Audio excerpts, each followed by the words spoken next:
Well, welcome back, Masterpiece Women. I hope you're doing wonderful today. I am so excited to have Erika Obando with us today. Welcome, Erika. Hi, thank you for having me. I'm so excited. So Erika is a distinguished TEDx International Speaker. She's an author. She's a transformational coach. But as you can see, she's just a beautiful woman. And she's made her mission to really help empower women and to help to coach them, to guide individuals into stepping into their own power, to really discovering the best version of themselves. And so it's been a pleasure visiting with you before the podcast, Erika. I would love for you to tell us, who is Erika? Like, who's the insider? We know you're a great speaker and great coach and all of that, but tell us a little bit about you. Wow, a little bit about me. Well, you know what? I am a woman just like everyone else in the sense of that we're always just trying to find our purpose, our way, our purpose. Like, how do we live our life purpose? And so I've done a lot of things in my life, but once I started to listen into what that calling was, that's why I ended up where I am now. And so it's kind of one of those where the calling just won't shut up. It's kind of like, it doesn't matter how much you want to put it away, it keeps tugging at your heart. And so I ended up a few years ago becoming a speaker. I'm coming on 10 years of doing public speaking on motivational topics, on resiliency, overcoming unthinkable odds. I come from a tremendous story of overcoming odds that any child shouldn't have to go through. And so that kind of catapulted me to speaking about it. And then it pushed me into doing a TED Talk about my childhood tribulations, and it's called When Breaking Points Lead to Empowerment, and it's on that very topic, right? It's in your breaking point that you find your strength and you find everything that you're made out of. And since that TED Talk, it's just kind of have been, skyrocketing from there. So I do inspirational speaking. I travel internationally on that. I have authored books. I'm on my second book, which is called Your Children Don't Belong to You. It's a parenting book. And I also do coaching on a corporate level for employees and mental wellness support for employees. But yeah, that's in a nutshell, that's what I do. I love that. I love that. And so oftentimes, as I've spoken around the world with having a childhood that was difficult and overcoming that as well, how have you seen that your authenticity, your vulnerability, you sharing about that has opened up the opportunity to engage other people and women? I find it interesting. They just kind of flock, like, me too. Do you have that same sense? And what has that been like for you?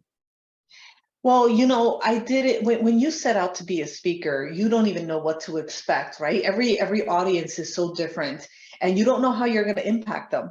However, what I did gather in every instance is that the relatability factor is an impressionable thing, right? It's like when you're talking about your experience and someone says, "Ooh, I'm there," or "Oh, I've been there," and then they see you and they're like, "You look okay, maybe I could be okay." That is the highlight of my my experience in connecting with different people, right? It's that, that element of, if you look like you're okay, maybe I can be okay, because I obviously am going through what you went through, or some semblance of that. And I think that's the beautiful part about sharing your story and sharing your hardships, right? And how you overcame them, because it's in that space that people are like, maybe I can find hope. Maybe I can see hope for myself. Oh, it's so true. And, when you talk about your transformational coaching, many women tend to stay in that place of victimization versus victorious. And I know we're excited to have you as one of our speakers for our conference, the Thrive Conference, on January 28th. Tell me a little bit about your coaching and how you help women to see themselves differently.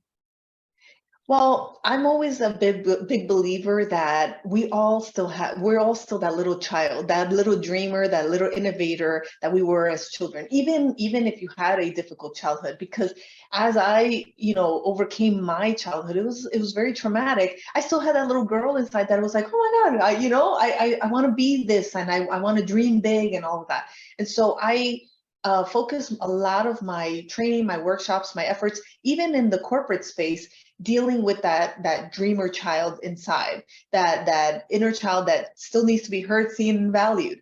And there's a lot of reparenting exercises that I apply to my workshops and my coaching, because look, at some point, somebody dropped the ball with you when you were a child. It happened to all of us, right? Our parents did the best they could with what they had, but at some point, you have to own it and take responsibility and say, hey, thank you for what you did. I got it from here. And then reparent the spaces where you have space to develop and grow.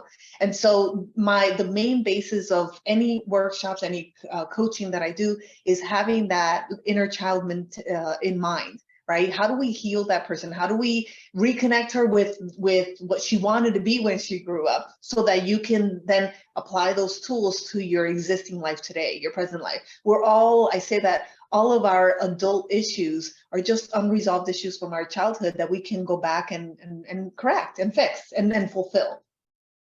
So true, right? Our filters, the way we receive any kind of response that we have typically comes from a habit, right? We live so subconsciously. We're not consciously minded of what's going on around us to really be intentional to, oh, let me filter that. Am I filtering it through that little girl that was abused and had that pain? Or am I filtering it through a clean lens, through a clean filter? It's interesting. I love that you're doing that with corporate, because I think oftentimes in the corporate world, we miss that intimate personal transformation, and we're so about leadership, and leadership is key, right? You want to be the best possible leader. However, if you don't deal with all that stuff from the past and get rid of it, let go of it, but learn from it, how on earth are we going to be the best leaders possible? Correct. Right? Yeah, it's so important. And look, especially today, in today's world, especially after COVID, we've always known that wellness and wellness support in the workplace is needed, but it didn't become as evident as it has become in the last few years after COVID, because so many people just hit their walls where they were trying to, navigate this. Am I okay? Am I not okay? I mean, COVID just pushed all of us to our limits. And so now we're starting to see a lot of it affect in the corporate spaces. So I think it's so important, again, that now we change the narrative as to how we support our employees. I always say, my company, my corporate coaching company, is called TPE Coaching and Consulting, and it's the pink elephant. Give me the pink elephant. Stop trying to pretend it's no longer there. Give me the pink elephant, so that you can have a productive and profitable company, but you also have employees that feel the support. Because when you hired them, you said, great, welcome on board. I'm going to take care of your teeth, of your eyes, and of your general health. But they hired you for their mental wellness. I mean, they hired you for your mind. So where's the support there? And that's what I offer. I think it's so important nowadays. I love that. And what background did you have before you went into speaking and coaching and talking in the corporate world? I actually worked, believe it or not, right out of high school. I spent almost 20 years in the legal field. I worked for attorneys in different capacities, all the way up to paralegal. And then I eventually got a degree in interior design, totally off course. No But then wonder you have such great, beautiful eye for color and design. I was looking at your room like, it's really pretty. I need to upscale mine. Thank you, thank you. But then the last few years I spent working in media and marketing in TV stations, in front of the camera, behind the camera, and so that I have an eclectic mix of skill sets that have helped me get to where I am now. So I can understand a lot of different platforms, a lot of different places, because I've been exposed to it. I love that. Well, and you know what? It brings such value when someone is an entrepreneur like yourself and creative and has different backgrounds. I think about, okay, law and interior design, right? Yeah. I love how God created you with that obviously you have to be very, detail oriented, but then you have this creative side of you. So I think that's a fabulous balance. And when you're coming into the corporate world, that's a huge asset, because oftentimes it's one or the other. Like, when you see a CFO that's very creative, you're like, what?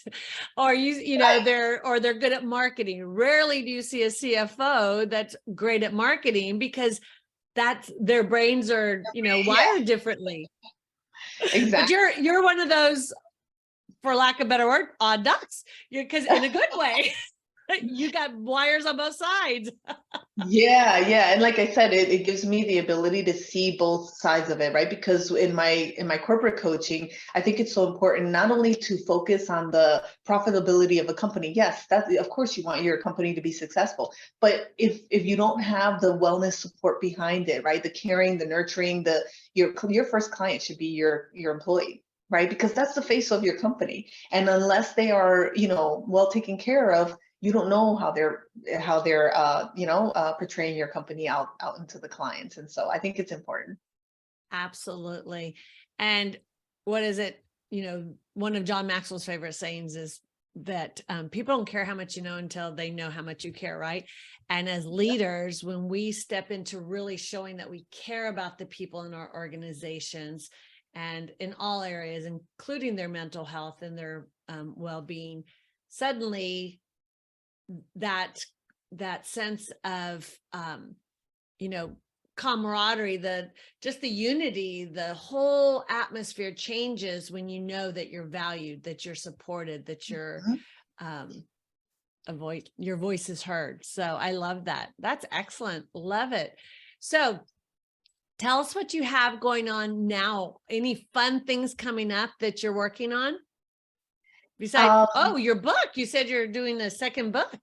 Yes. So this back here is my first book. After I did my TED talk about my life, a lot of people had a lot of questions. They're like, oh my God, we got 20 minutes of a glimpse of your life, but I need more. And so I launched this one. It's called Without a Voice, A Woman's Journey to Resiliency. And I launched it in 2020.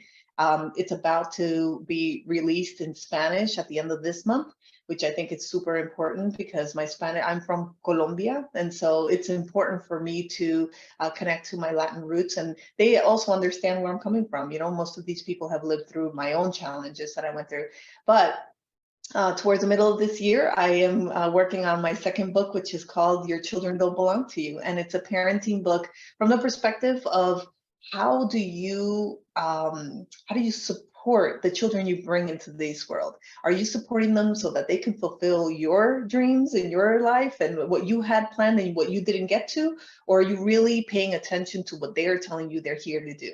And I think it's so important, especially nowadays when we see such a disconnect between the parents and the child, because the parent is either busy or caught up in their own emotions of how to communicate with their children, and their children are fading away further and further away from family. And I think it's important for us to understand, why is that dynamic happening? And I think it's because there's a communication barrier. There's a language barrier, and it's the language is in understanding what your role is as a parent. And I think it's, and I base it off of how I raised my son. I have a almost 25-year-old. He's going to be 25 in a few weeks. And I'm still like, oh my God, when did you turn 25? I know, it goes so fast.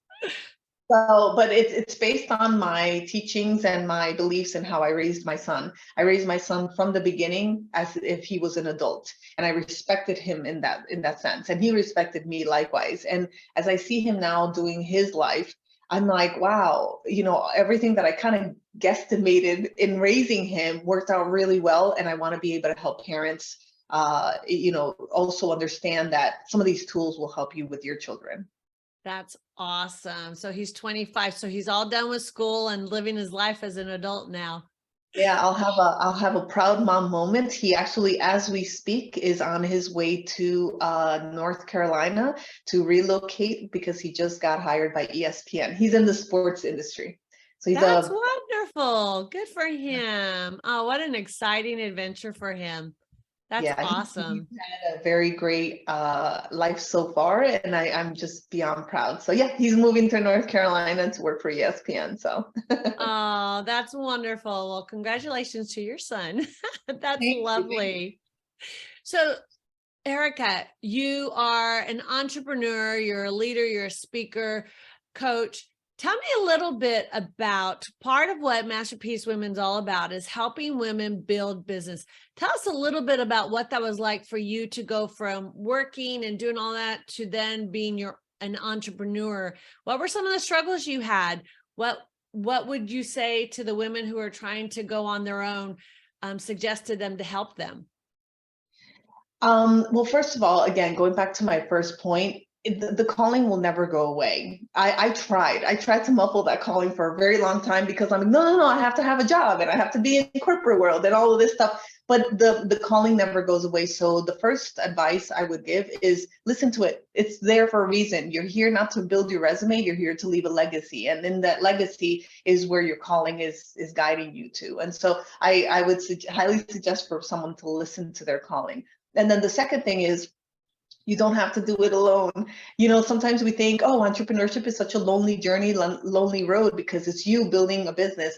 But we are very fortunate, especially here in South Florida, to have access to so many incredible resources in our towns, in our counties, available, almost most of them on a complimentary basis, or groups like yours, right? The people that come together to say, hey, how do I support you? How do I help you? Where do you need the help? Is it a connection? Is it sitting down with you for an hour, working out this paperwork that needs to be done? I mean, it's not for the faint of heart. You have to have that drive, that fire, that I'm never, and don't get me wrong, as an entrepreneur myself, there's been plenty of times where I'm like, that's it, throw in the towel, I quit, that's it, I can't do this no more. And then I walk away from my computer, I get a hug from a family member, or I sit down with a hot tea, I regroup and I come back and I'm like, I couldn't picture doing something else other than this. So it's okay to, also fail in that process because you're just like, why is it so hard? But patience and persistence pays off. I think it's so important for us to remember that. So it's, follow the calling, and look for and enjoy all of the resources available to you. You don't have to do it alone, and stick with it. Be persistent because it's worth it at the end of the day. When you can impact people rather than just impact your bank account, I think it makes all the difference. Absolutely. Yeah, right now we're walking through Think and Grow Rich with a biblical application in Masterpiece Women.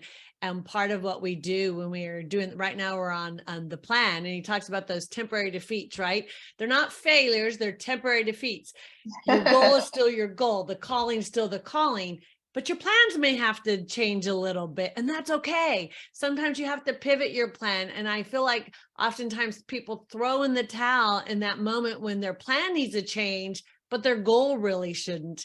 And as an entrepreneur, there's so many times that, we see it as, I just failed. I'm done. I'm out of here. I obviously wasn't meant to do this. Maybe I should go get a job, and then you're like, yeah, no, I can't imagine going in 9 to 5 Monday through Friday anymore. And some people are called to do that. Is their calling. They're called to be in the workplace, in the corporate world, to serve the people around them.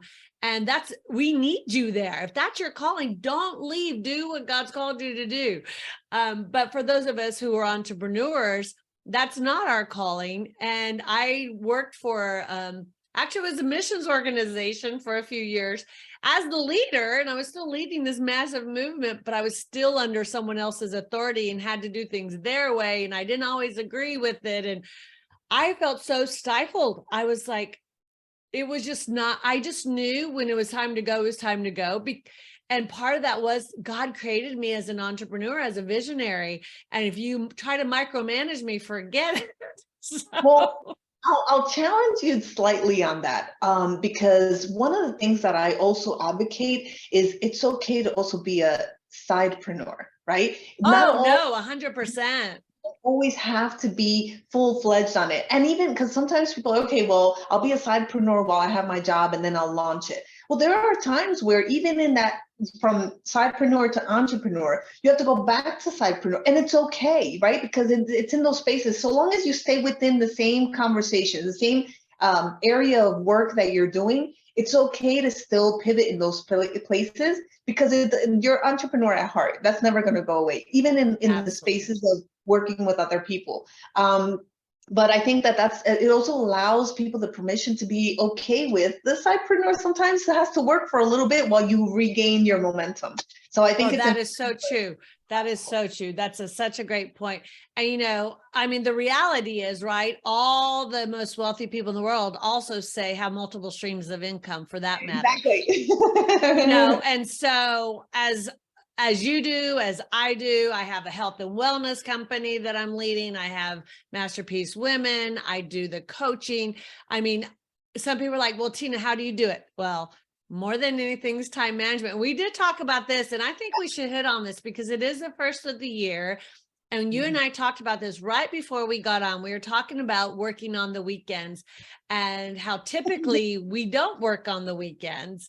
Talk about how important that is for an individual. Well, listen, one of the things that I thank you for that question, because it gives me the ability to be vulnerable. And that's another thing that we're so afraid of, being vulnerable. Even in my successes, even in everything that I've accomplished, there are vulnerable moments in my life where I have to take a step back and be like, wait a second, what is important? And why am I going at 100 miles an hour? And is this really working for me and my family? Because ultimately, who are you doing this for? Are you doing this for yourself? Are you doing this for success? That's the pivotal question. What are you doing it for, and who are you doing it for? And at the end of the day, my son's grown, so he's out and about doing his life, but I love spending time with him. I love spending time with my partner, and he's so supportive on my grind every day, all day, every day during the week. Man, there's days where I don't end till 10 o'clock at night, and he's sitting there saying, what do you need? I support you. But come Friday evenings through Sunday, I devote my time to my family, to me personally as a person, and to my partner, because we have to remember, these people that push us, that support us, that help us, they want us, right? They want our time. And for you to be on a Saturday or on a Sunday, emailing, it's like, man, you rob them from that thing that they've worked so hard for you, right? They've worked so hard to support you. So it's almost like, it's almost deserving for you to be present with them. And so like I said, I'm going to be part of this event on your Saturday, but when I committed, I was like, oh my God, it's on a Saturday. So we'll make it work, obviously, because I think this is important to connect with these women that are also taking the time to be there. But I think it's so important to understand that there's boundaries to be created, even in your entrepreneurial space or your workforce space. There's time for me, there's time for my family, that it needs to be valued too. Absolutely. It's so funny because I did a whole series on the book of Exodus on our podcast. I just felt like I was supposed to share it. And I think I was supposed to share it for myself more than anybody, because the thing I got out of every single chapter was Sabbath, Sabbath, Sabbath. And there was so much meat. If you read Exodus, it's so impactful. It's such an incredible book. But what I got out of it was Sabbath, Sabbath, Sabbath. Don't forget the Sabbath, because I tend to be a little bit of an overachiever. Like when I'm all in, and I have a hard time disconnecting the two. And so that was a great reminder for you and for me and for everyone on this. Yes, there's going to be times we're going to spend a Saturday, but it's on us. Like even our event on that Saturday, yes, I'll be working it. Some of our volunteers will be working it, but for the people coming, it's for you. That is your time to grow. That is your time to do something for yourself. And but when you're looking at your schedule, make sure 2023 is a year that you put those family events, those private time with your family first on your schedule, and then work everything else in. And if there's things in there that aren't going to get you to your goals, knock them out so you have more white space to have with your family and to not feel so stretched. Because if we plan accordingly and block off time, then we can be so much more successful. So I love that. And I'm so excited to have you join us on Saturday at the Thrive Conference. So I'm excited. Some great pointers. Is there anything else you would leave the women of Masterpiece Women with to add value to them as they're leading their families, leading their ministries, leading their businesses? Yeah, just, one of the things that I'm going to share this because it was so powerful and impactful for me. I have a coach that I work with, and I have a friend that she might as well be a coach. She's just an amazing, like, she's like a mom to me. And one of the things that she gave to me, which I'm going to share, and hopefully affect you as well, is, my two phrases going into 2023 is fluidity. That's one of them. Just have fluidity. We're business women, we're thriving women, right? We're masterpiece women. And so we always have to be in control of everything, right? We always feel like, oh my God, if I don't do this, if I'm not everywhere at all times for everyone, then I'm not relevant or I'm not doing what I'm supposed to. But no, fluidity is just let it flow. It's all going to come to you. It's all going to make sense. It's all going to be successful, but it's not because of your control, but because you're being fluid with it. And then the most important one is love to love. I think we forgot about that. We forgot about love with no expectations, give with no expectations, just love to love, just to, because the person needs love, or the event needs love, or whatever it is, just love to love, because I think it's so important that we have to be reminded of that. Because most cases, myself included, sometimes we do so many things with expectancies. Well, if I do this, or if I say that, I'm going to get this in return. And that's where we set ourselves up for failure. And so I think that if I could leave and share this, because it's not even mine, somebody gave it to me, I'm going to gift it back and say, love to love and be fluid in this year. And I'd love to have more conversations about that on that Saturday, the 28th. As you're saying that, I'm like, okay, maybe that's what we need to talk about, is love to love, because you know what, girl, it's so important, right? When you love to love, what happens? You don't have unrealistic expectations. You're just loving because you're loving and you're not expecting. And that was a great word to remind all of us with is, yes, let's love to love. Let's do what we do, even in our businesses, as we're building our organizations. Let's do it so that we can impact others, not just because, like you said, you want success in business, but that's not why we're here. We're here, just like you said, to leave a legacy. And a legacy of love is the most impactful, because that changes lives. When you love people and love them well, it changes them forever. So I love that. The side effect to that is actual success. Yeah, You just exactly. don't have to focus on that part. You focus on the love to love, and then the success comes naturally. Exactly. What is that saying? The more people you help, helps you, right? Well, that it's so true, because as we do for others, you get all the blessings anyway. So it's a win-win-win, but you're not doing it for that. You're just doing it to do it. Love to love. I like that. Let's love to love, ladies. I like that. Well, Erika, it's been such a pleasure having you today. And Masterpiece Women, we look forward to seeing you in our membership. If you haven't registered, we're kicking off a new year, working together to build business and ministry. We're having our Thrive Conference on January 28th. You don't want to miss it. Erika and some other great speakers are going to be with us on that Saturday. So come join us for the day. It'll be fun. We'll have Dee Dee Lomanick in the house keeping us laughing. We'll have some fun little adventures. So make sure you join us. So thank you, Erika, for being with us. Thank you for having me. My pleasure. See you soon, ladies.